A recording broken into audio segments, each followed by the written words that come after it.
When I was around 12 years old, I accompanied my father to our family's longtime campground, and he was going to perform some lawn care work before the camping season began later that month. We were going to be there for a while, so I asked my dad if I could invite a friend to come with us to keep me entertained while he finished up some mowing. My dad agreed and said that he could come. For privacy purposes, I'll be referring to my friend as D. D and I have been friends for years and have had many of the same interests. Among those common interests was a curiosity for the unknown and paranormal. So while my dad was busy mowing, I suggested to D that we should try to do some EVP recordings in the cafeteria, just to see if we could capture anything, to which he happily agreed. The cafeteria was a 2-story cement and brick building, with the upstairs being the kitchen and dining hall. And the basement, otherwise known as the dungeon, was an old dorm that was mostly used for storage, with a very big and dimly lit storage room light, a long hallway, and a smaller storage room. It also had a rather large bathroom. The whole atmosphere down there always gave me the creeps. Myself and Dee made our ways into the dining hall and sat down on one of the tables. We got out my old flip phone and started using the voice recording app to see if we could catch any voices or other unexplained sounds. We took turns asking questions and waiting for responses for about 5 minutes, but to no avail. Until we heard some noises coming from the dungeon. We discussed going down there to see what the noise was, but we ultimately decided that it was an animal, as it wasn't very uncommon for animals to get into buildings at this campground. So, for the most part, we just brushed it off. We continued with our makeshift EVP session for about another 5 minutes, until we heard another noise coming from the dungeon. But this time, we both froze in place. We looked at each other in shock. My friend looks at me and says, "Is that chanting?" At this point, we were both very freaked out and decide to exit the cafeteria and just go on a walk. As we are walking, we are speculating what the sounds could have been. I did my best to come to some logical explanation to what we were hearing. I mean, there was no way there were people down there. We would have seen or heard them beforehand. As we continued our walk, we ended up 60 yards from the back side of the cafeteria, where we could see a door with a window that led into the dungeon. We both looked at the door and didn't see anything weird, so we kept walking. I made the mistake of saying to Dee, "How scary would it be if we looked at the door and saw something look back?" as a joke. Immediately after saying that, we both looked at the door, fully expecting to see nothing there. But to our horror, something was there. Not just something, though. There were multiple people. I froze in place, terrified of what I was seeing. There were 3 people that we could see, and they appeared to be in cloaks. 1 in red, 2 in black, all staring directly back at us. One of the scarier parts was that I never even saw their faces, just the hoods that they were wearing. Before I could even ask D if he was seeing what I was seeing, I looked to see him in full sprint down the road about 50 yards in front of me, so instinctively, I started running too. We ran to tell my dad what we had heard and what we had seen, but it was mostly brushed off, but he went to check anyways, just to ease our minds. Now, my dad is not a man to be messed with. He was a 6-foot cop and almost 300 pounds. So just his sheer size would have been enough to intimidate or scare someone off if they were trespassing. My dad went and checked the dungeon, and we watched from a distance. He came back out saying that everything was fine, and he didn't see or hear anyone in there. We were still a little freaked out, but glad he said there was nothing to worry about, and that nobody was there. So we continued with our day until it was time to leave, but steered clear of the cafeteria. Flash forward now about 8 years, and I'd mostly forgotten the whole thing. My older brother is about 7 years older than me. We were up late one night, sitting on our parents' back deck, just reminiscing about the times we had growing up. We eventually got talking about the spooky stuff that had happened to us, and that brought us to talking about our experience at the campgrounds. I proceeded to tell my brother the story about Dee and I seeing and hearing the people in cloaks in the dungeon. My brother then gets a very perplexed and somewhat scared look on his face and says to me, "You're joking." To which I said, "I'm not. You can ask Dee. He'll tell you the same thing." My brother, getting more and more freaked out by the story I'm telling him, proceeds to tell me something that has haunted me to this day.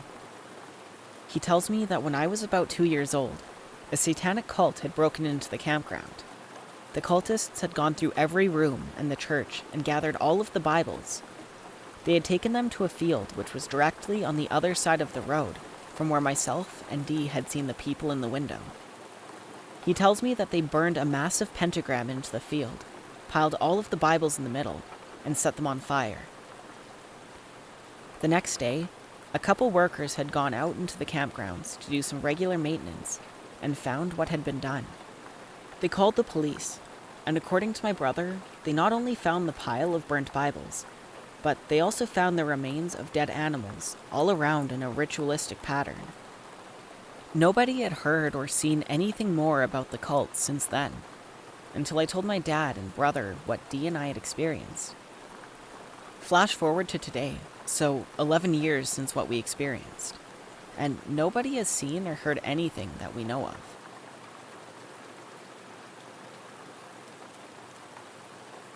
When I was about 7 to 9, I lived with my family in North Carolina. My grandmother on my dad's side of the family lived not far away in Virginia Beach. One summer, we drove down to visit her for a week or so and came back home relatively late at night. As my brother and I go into our shared bedroom at the time, we set our bags down and got ready for bed. We had gone into my parents' bedroom for one reason or another, and my mom and dad were checking the voicemails on the landline phone. My mom has always been very adamant about having a landline in the house. As my mom was flipping through the voicemails, she came across this one that sounded like a child's voice singing in Spanish. My mother's native language is Spanish, and her side of the family is Cuban, so she was able to translate it. The translation was roughly along the lines of, "I hope you die in suffering." There was no callback number, and my mom was never able to find out who left the message, whose voice it was, or what it meant. Something about the whole thing absolutely terrified me, and I had a hard time sleeping that night. I recently visited my parents' house. It's not the same house, nor is it in the same state. I was there for a few days last month, and before heading home after a work trip, I brought it up with my mom to see if she remembered it as well as I did, and she said she vaguely remembers it. It's still one of the creepiest memories, but it still freaks me out to this day.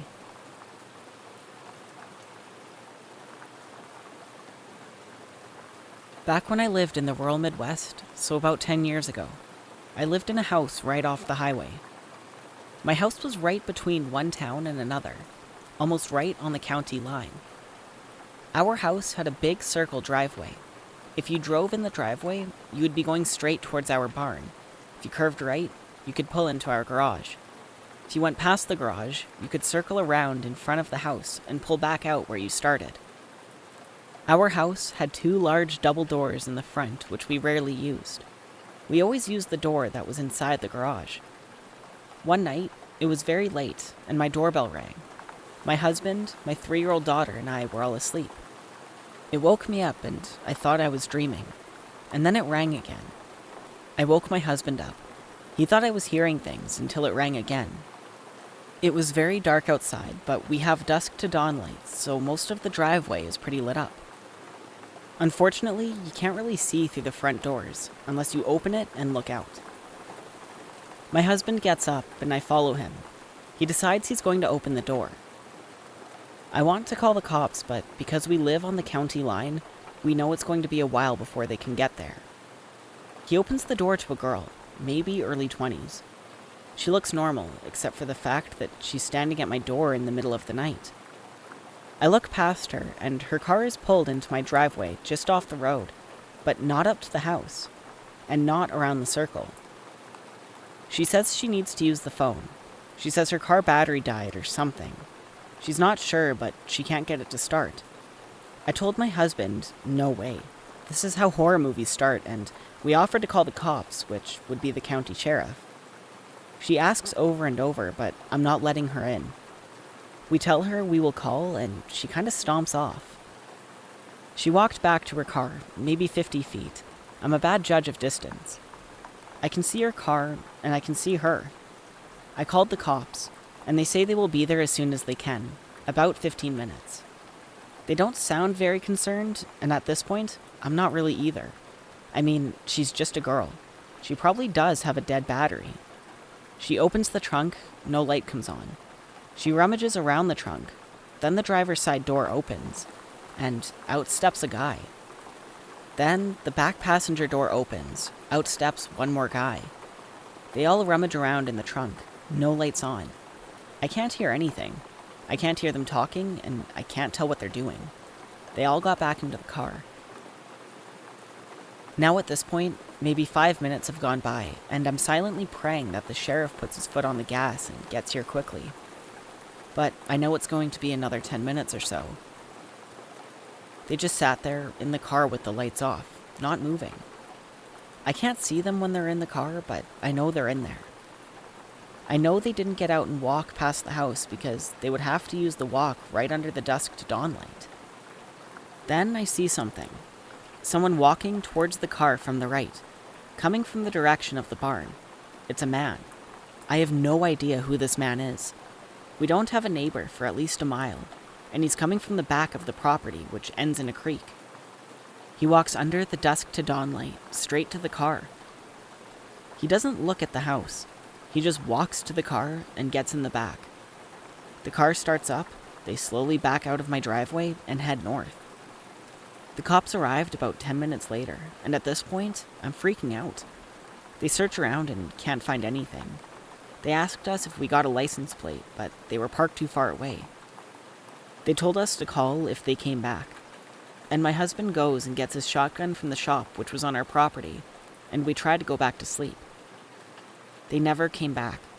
I don't know who those people were, and I don't know what they wanted.